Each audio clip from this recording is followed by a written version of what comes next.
Defend! Defend! Defend the Campus Press! Free, free, Frenchie May! Free, free, Frenchie May! Free, free, Frenchie May! Free, free, Frenchie Defend! Defend! Defend press freedom! Defend! Defend! Defend! Defend! Defend! Defend press freedom! Defend! Defend! Defend the Campus Press! Defend! Defend! Free, free, Frenchie May! Defend press freedom! Defend! Defend! Defend press freedom! Defend! Defend! Defend the Campus Press! Defend! Defend! Defend the Campus! Hapon po sa inyong lahat.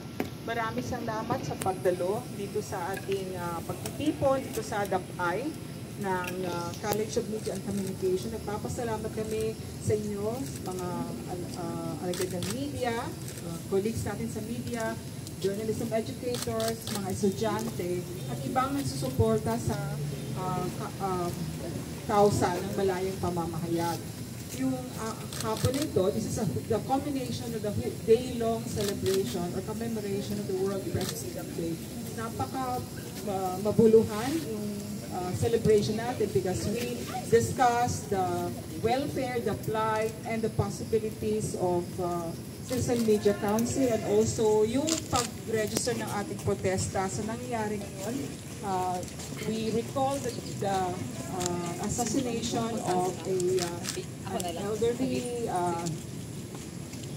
senior and established journalist by the name of Mr. Danny Dayang, at also kinukundinatin natin yung patuloy na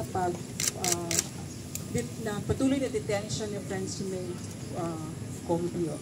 So, hindi ko na habain to. Maraming salamat sa inyong pagdalo at siguro sa next year, I hope na ipagpatuloy natin itong celebration. Hindi lang siya makabuluhan, but also because this is going to fire us.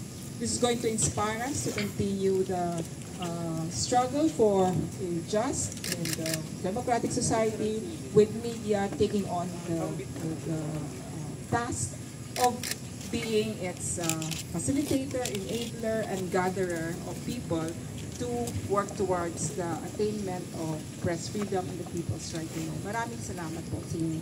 Magandang gabi sa ating lahat. Kahit hindi masyadong magandang balitang nakukuha natin itong mga nakaraan.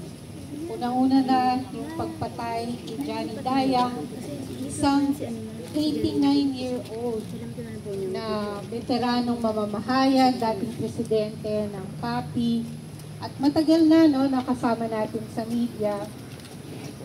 Hindi namin lubos maisip sino pa yung papatay sa isang 89 na taong gulang na tao. Ano pa ba yung kaya niyang gawin na merong natatakot na siya ay matuloy na mabuhay?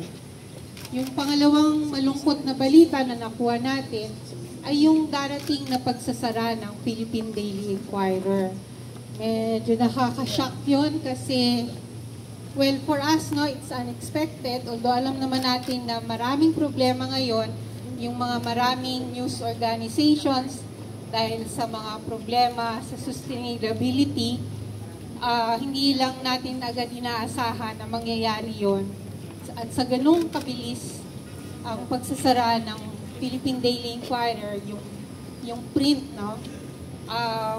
ngayon ang pinagtatanong-tanong namin is, paano yung Union? Kasi Inquirer has the last remaining closed shop union sa media industry. So, mahalaga yung Inquirer para sa amin kasi ito yung nananatili na may malakas na union ng mga manggagawa sa media. So, hindi lang sa usapin ng kabuhayan at hindi lang siya usapin ng mababawasan yung pwedeng source ng impormasyon ng publiko. Problema din ngayon kung ano yung mangyayari dun sa union. Bukod dito, yung World Press Freedom Day is supposed to be celebration, no? Kaya lang sa Pilipinas, kahit anong gusto naming mag-celebrate, kalimitan ng nangyayari, nagluluksa tayo. Kaya dapat patuloy yung mga ganitong activity, patuloy tayong nag-uusap, nagpaplano, tinitingnan kung ano yung sitwasyon ng ating mga kasamahan sa media, tinitingnan kung ano yung kalagayan ng Campus Press.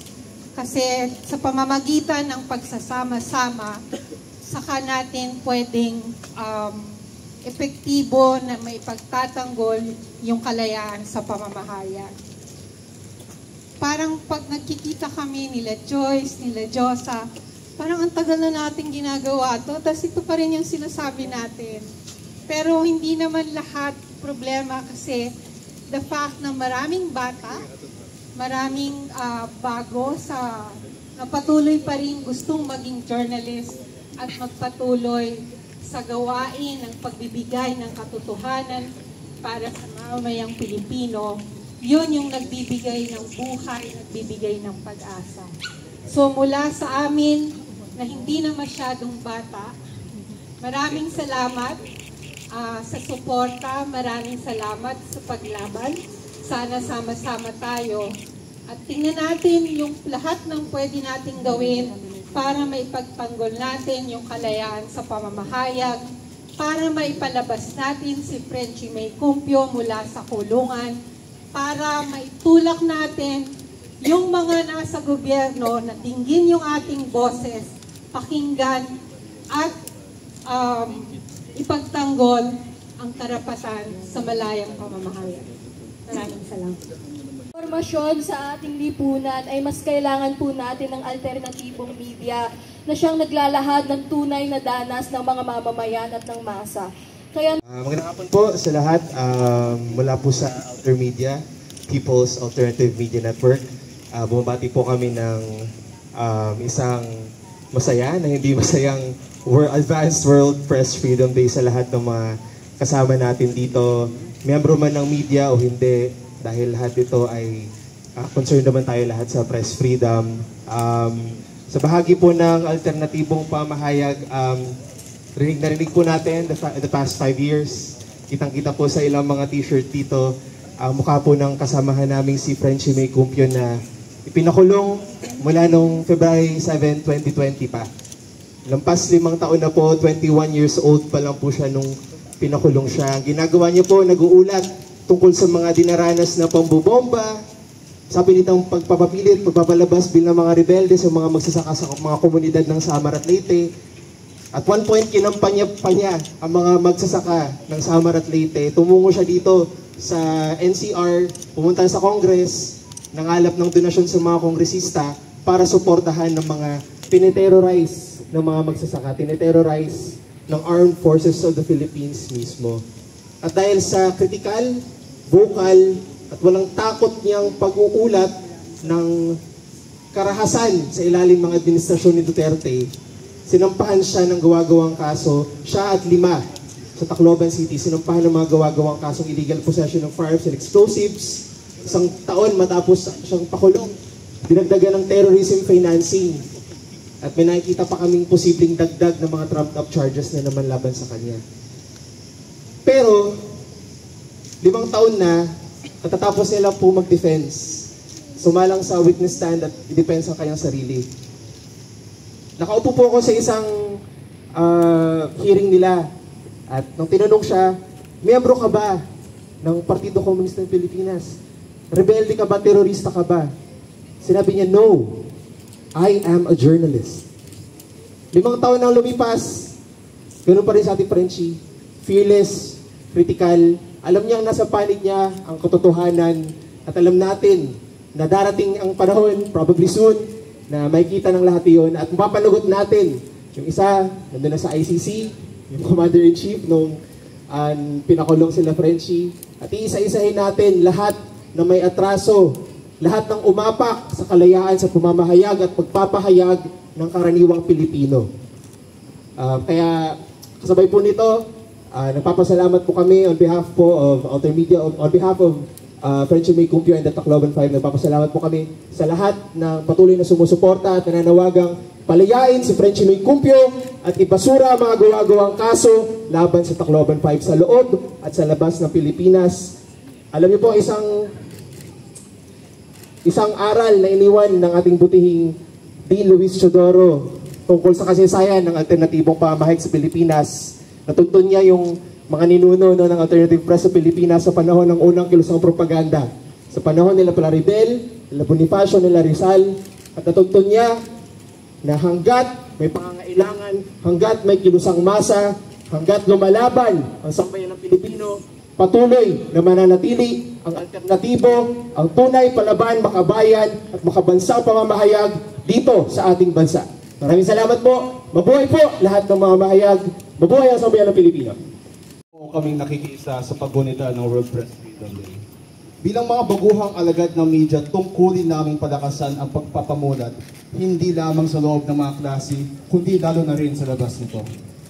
Kaya naman kinokondena natin ang mga atake sa media, ang red tagging, ang disinformasyon, at ang tahasang paghaharas sa mga mamahayag, mga taktikang lalong lumada sa panahon ng pasistang rehimen ng Duterte Marcos. Bilang may mga kakayahan magpamulat, tungkulin natin gamitin ang ating boses at panulat para sa katotohanan, hustisya at pagbabago. At kahit kami mga bagong salta pa lamang sa larangan, hindi sapat na kami ay manood lang sa gilid. Hindi sapat na manahimik. Ang bawat isa sa atin ay may papel sa laban at nararapat lamang na isabuhay natin ang isa sa mga unang naituro sa atin dito sa kolehiyo ng Mascom. Ang magmulat, maglingkod at makibaka. Maraming salamat. Kamong pagbati po sa lahat ng naririto. Ako si Tracy Altera Ramos, ang kasalukuyang Pangulo ng Konseho ng Mag-aaral ng Kolehiyo ng Komunikasyon. Wala po kaming face-to-face classes sa PUP at sa mga nakaraang araw dahil sa sobrang init. Pero alam po ninyo kung ano po ang mas mainit, ang mata ng Estado sa mga mamamahayag. Ilang araw bago ang selebrasyon ng pandaigdigang araw ng malayong pamamahayag, may mababalitaan po tayong isa na namang mamamahayag na pinatay noong ika-30 ng Abril sa katauhan ni Juan Johnny Dayang, isang batikang mamamahayag na binarel sa sarili nitong tahanan sa Kalibo, Aklan. Siya po ang kauna-unahang mamamahayag na pinatay sa kasalukuyang taon, pero pang ilang daan na sa mga mamamahayag na dinahas sa kasaysayan ng Pilipinas. Pang-ilan na rin po ito sa issue ng panunupel sa malaya at mapagpalayang pamamahayag. Naniniwala po tayo na a single attack on a journalist is an attack on all of us. Ang tanong po natin, naming mga kabataang alagad ng media, anong klaseng kinabukasan po ba ang naghihintay sa mga katulad po naming susunod na mga media practitioners kung ngayon pa lamang po na habang nag-aaral kami ay nakikita na po namin kung ano ang kalagayan ng mga katulad po naming alagad ng media.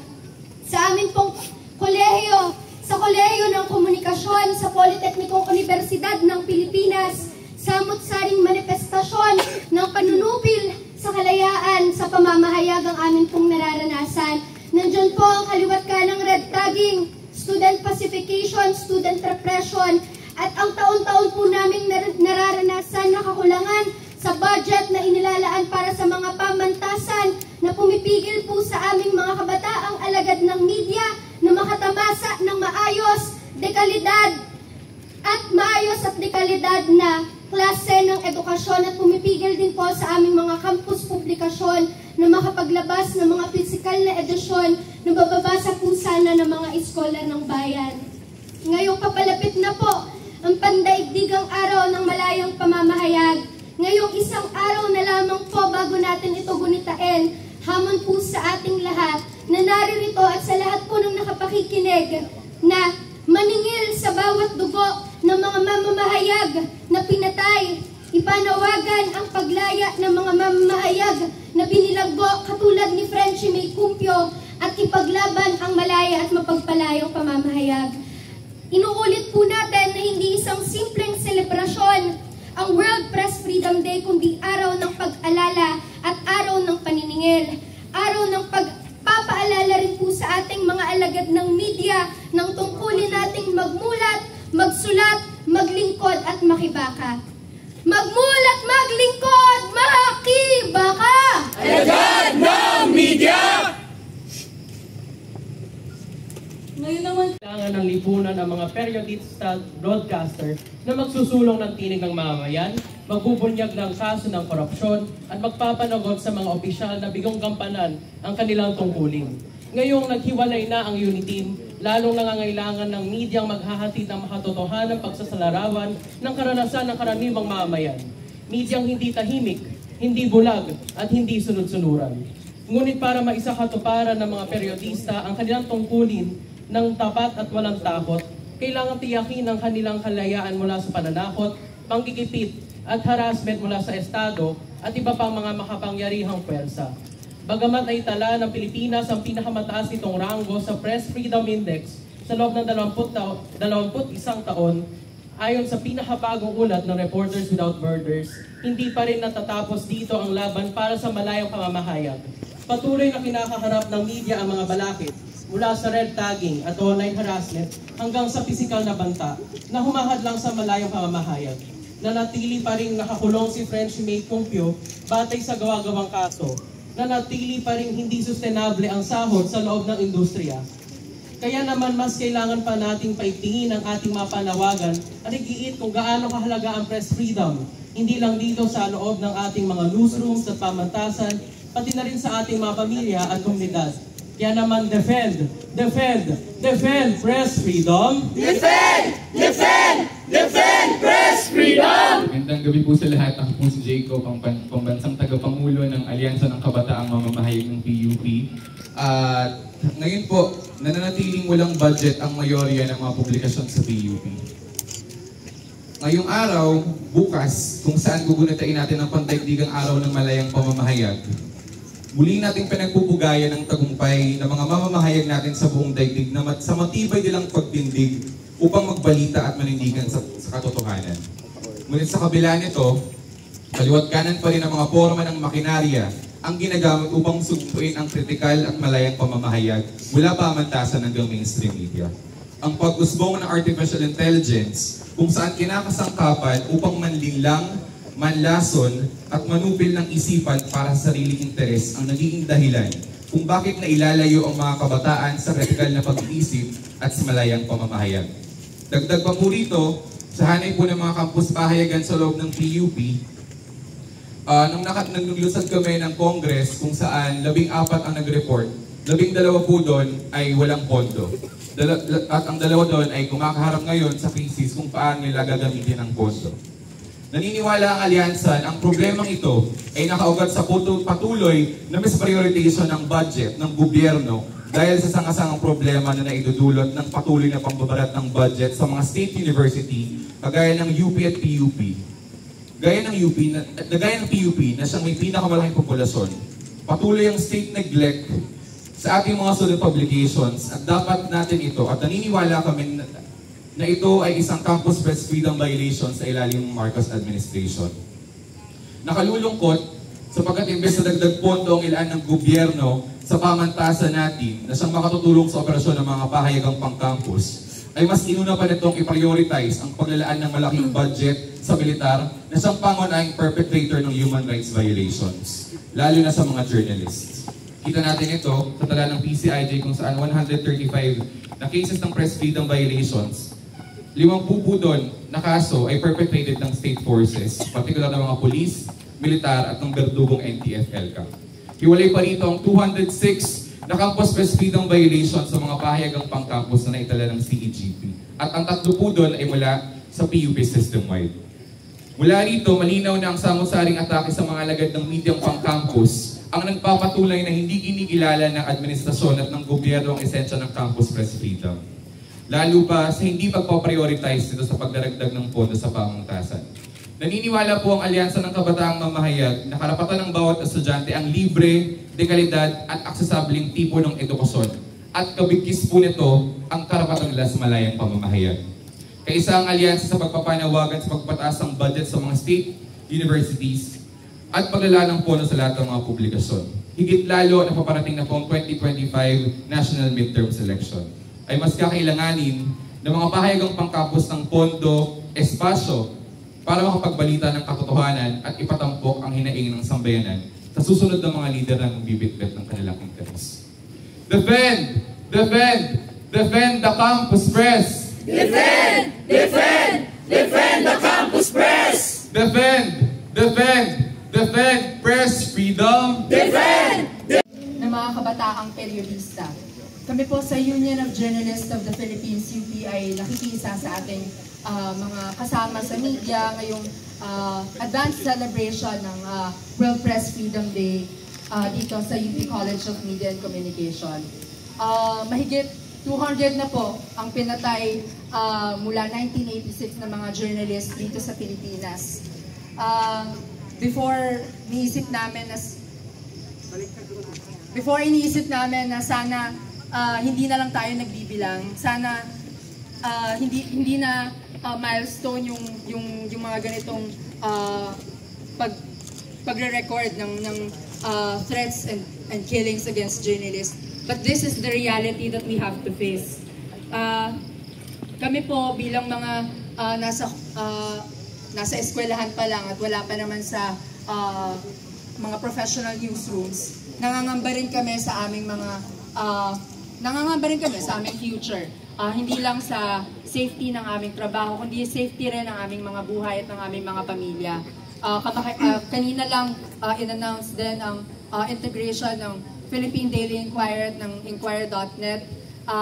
Hindi pa malinaw ngayon kung paano nito maapektuhan yung newsroom. Hindi pa malinaw kung paano maapektuhan nito ang periodismo sa Pilipinas.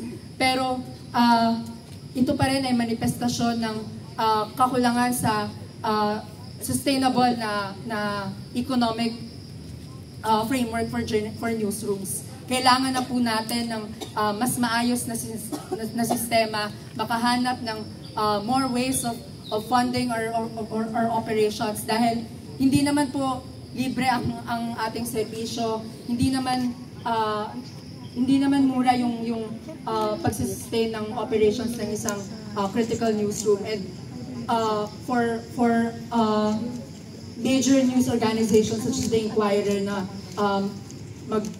magkaroon ng ganong klaseng announcement, that is very concerning para sa aming mga journalists, mga student journalists.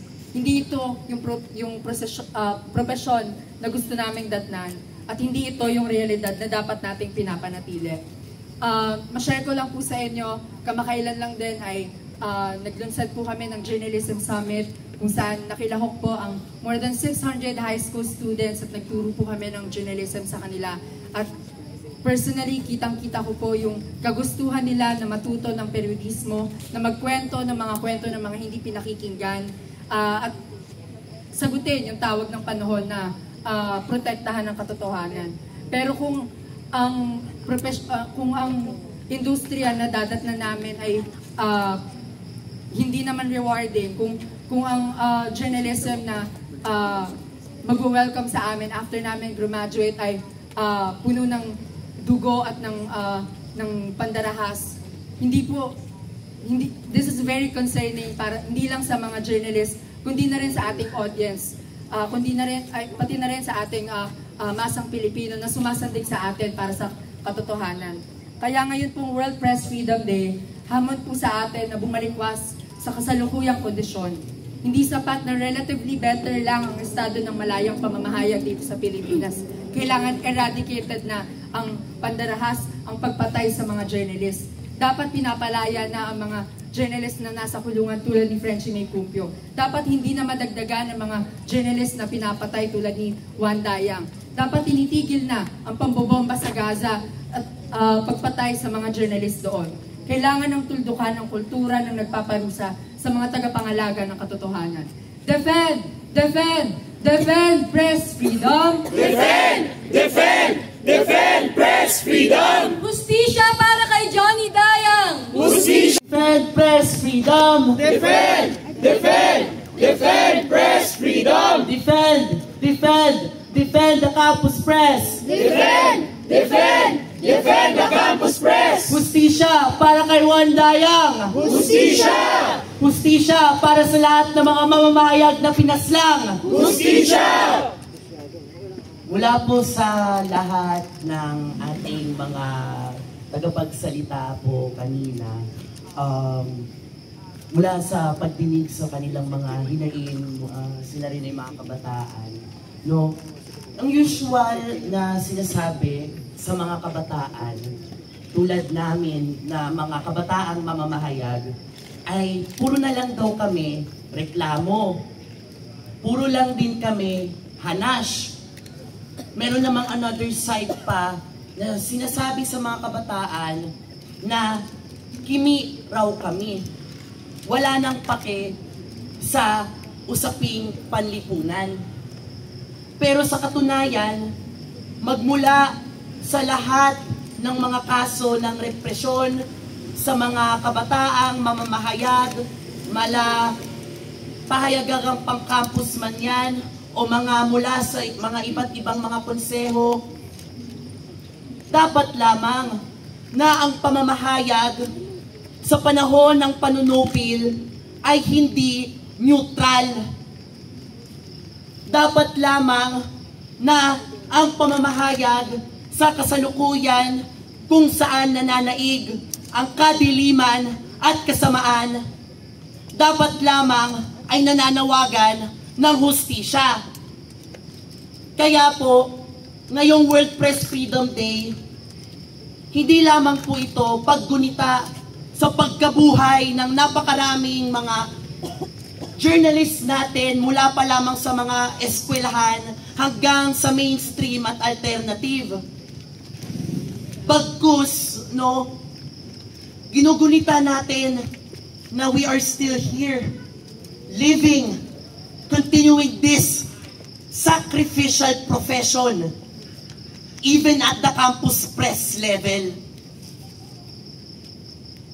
Pag sinasabi na every year, ginugunita natin ang World Press Freedom Day, dapat lamang na ginugunita natin yung buhay ng mga iba't ibang mga journalists, and at the same time, naniningil tayo na kung bakit nga ba endless ang pamamaslang, ruthless ang red tagging and harassment against our fellow media. And when we are speaking about the world, we concern about it. We concern of our future. Us student journalists, we cannot bear to witness a future where journalists are killed, whereas students are being repressed of their dissent. Mismong konstitusyon ang nag-e-enshrine sa bawat estudyante na magsalita, magpahayag, magmulat, at yun din mismo ang dapat na ginagawa ng ating mga paaralan. Pero bakit ang nauuna pang nagiging biktima ay ang mga pahayagang pang-campus, mga estudyante, at kapwa natin pang mga katabirian? Kaya po, ngayong World Press Freedom Day, lalo na at nais natin ngayong halalan na pakinggan din ang mga panawagan ng mga kabataang alagad ng media at ang mga kasamahan natin na mga media rin. Higit pa na ipanawagan din natin kasabay ng malayang pamamahayag ang malinis, tapat, patas at mapayapang halalan. We do not want any more journalists to be killed, especially in the time of elections. We do not want any more students to be repressed just because they speak about their issues in the schools. Just because we speak about the truth, doesn't mean that we are terrorists. It is disservice to the nation ever that us as journalists are being repressed in these critical times. And all the more reason na nananaigang kadiliman at kasamaan ngayong halalan, na bumoto ng tama at higit pa, tapusin na ang impunidad at nagmumula iyon sa sama-samang pagkilos ng mga kabataan kasama ang mga kasama natin sa media. Defend! Defend! Defend press freedom! Isang maalab na gabi sa ating lahat. Natuwa po ako sa set-up natin ngayon na blurred yung lines ng mobilization at ng media. Dahil tama na dalawahan ang hamon sa ating mga mamamahayag, or sa inyong mga mamamahayag rather, na magmulat, magsulat ng katotohanan, at syempre maging leader masa. Na sa ating gawain ng pagsisiwalat ng katotohanan, ginagamit natin to bilang catalyst para mag-introduce ng totoong pagbabago. Ako po, I'm honored to share this space, no? Lalo na ang mga kasama ko lahat ay puro mga practicing journalists, student journalists, na ako andito na non-practicing perhaps, pero dala ko ang training, dala ko ang pagsasanay ng pagiging mamamahayag. Simula nung elementary ako, hanggang noong naging editor-in-chief ako ng SINAG, ang publikasyon ng College of Social Sciences and Philosophy dito sa UP Diliman, ay nariyan na ang mga has na pagsusulat at pagsisiwalat ng katotohanan, gamit at paggamit nito para patuloy na mag-organisa para mas maraming estudyante, mas maraming mata ang makakita kung ano ang katotohanan at ano ang dapat gawin natin para baguhin ito. Nariyan din yung ating iba't ibang mga leader na may pagsasanay sa student journalism. Incumbent Representative Raul Manuel of Kabataan Party List was part of the editorial board when he was in high school. Third nominee, JPEG Garcia, was editor-in-chief of his publication in senior high. And ninth nominee, Crimson of Iloilo, is a practicing journalist. This is to say that journalism, the training of campus press, makes great leaders, makes excellent youth leaders. And I'm sure na hindi lang kami, nariyan yung lahat ng kabataan na pinatakbo or pinambato sa regional, national schools press conferences nung elementary sila. Nariyan yung napakaraming naging bahagi ng mamamahayag, yung ganitong klaseng kultura ng coverage, ng patuloy na pagsisiwalat ng katotohanan from high school up to college. At nariyan din yung nagiging alluring sa kanila yung profession na to even after they've graduated college or senior high, even from non-related professions. Pero ano ang treatment ng mga eskwelahan, ng estado, sa lahat nagsisiwalat ng katotohanan? Napakahalaga ng role ng student journalism, ng campus press, ng mga mamamahayag. Dahil kung walang nagsisiwalat ng katotohanan, kung walang coverage, walang kinabukasan, walang tunay na pagbabago, at walang bumubuo ng anong dapat gawin at anong panawagan ng masa, at anong dapat gawin natin lahat para yung panawagan na yun ay maging katotohanan. Ang treatment sa lahat ng mga nagsisiwalat ng katotohanan ay pananahimik. Ito ay ginagawa down to the individual level dito sa ating mga eskwelahan, to the organizational, institutional, publication efforts.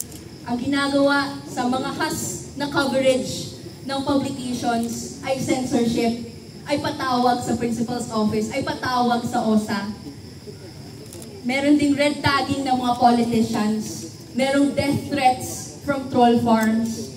Yun ang lived reality, yun ang daily diet ng student journalist. At paglabas nila ng paaralan, kung gusto nila at gusto nating ma-keep up yung practice, ano ang sinusukli sa kanila? Nariyan yung countless threats, nariyan yung napakaraming libel suits, nariyan din ang pamamaslang.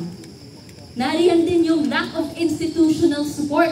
Ito ay nakikita natin sa kakulangan ng budget sa mga state universities and colleges. Nakita natin sa walang pondo na binibigay sa ating campus publications. At nariyan din ito sa mababang sahod ng mga journalists, kawalan ng regular na trabaho, at syempre, yung overall pagiging shaky ng itong profession dahil patuloy na nineglect ng Estado. At Estado mismo ang nagiging factory of disinformation.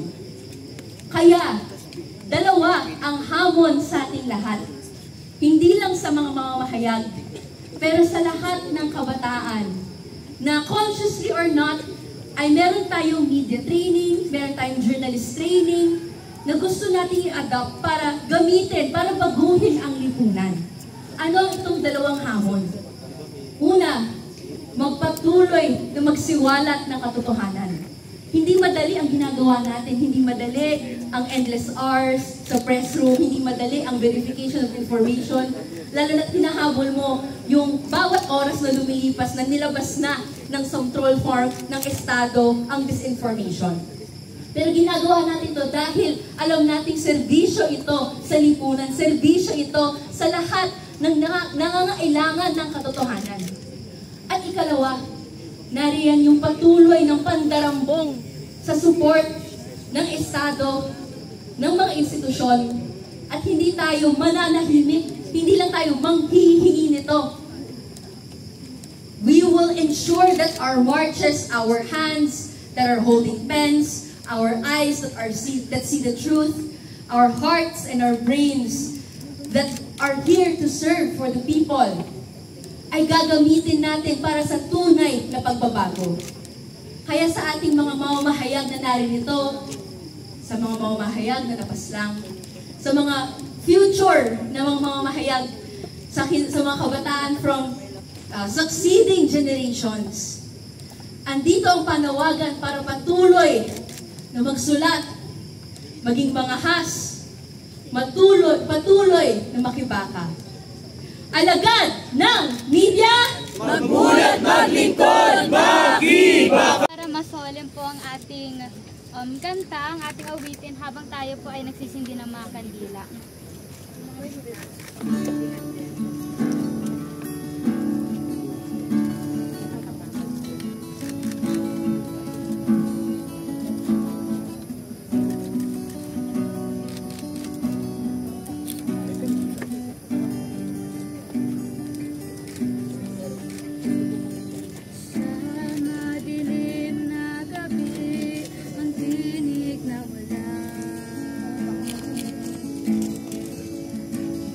Ang kwento na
para sa lahat ng pinaslang na periodista. Hustisya!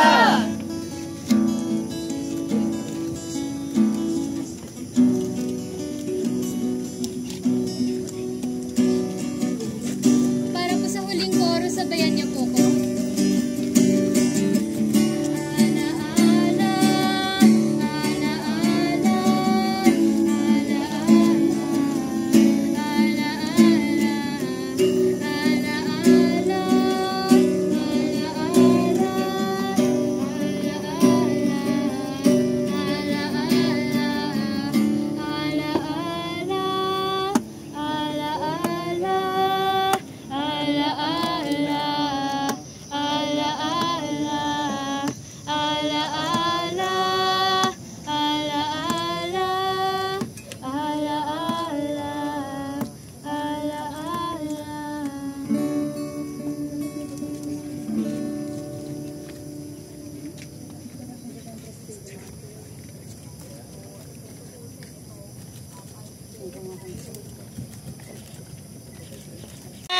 Defend press freedom! Defend! Defend! Defend press freedom! Defend! Defend! Defend the campus press! Defend! Defend! Defend the campus press! Free, free, Frenchie May! Free, free, Frenchie May! Free, free, Frenchie May! Free, free, Frenchie May! Tigil ang pamamaslang! Katarungan ni paglaban! Katarungan ni paglaban! Tigil ang pamamaslang! Hustisya para kay Juan Dayang! Hustisya! Hustisya para sa lahat ng mga mamamayag na pinaslang ng Estado! Hustisya! End impunity! End impunity! End impunity! End impunity!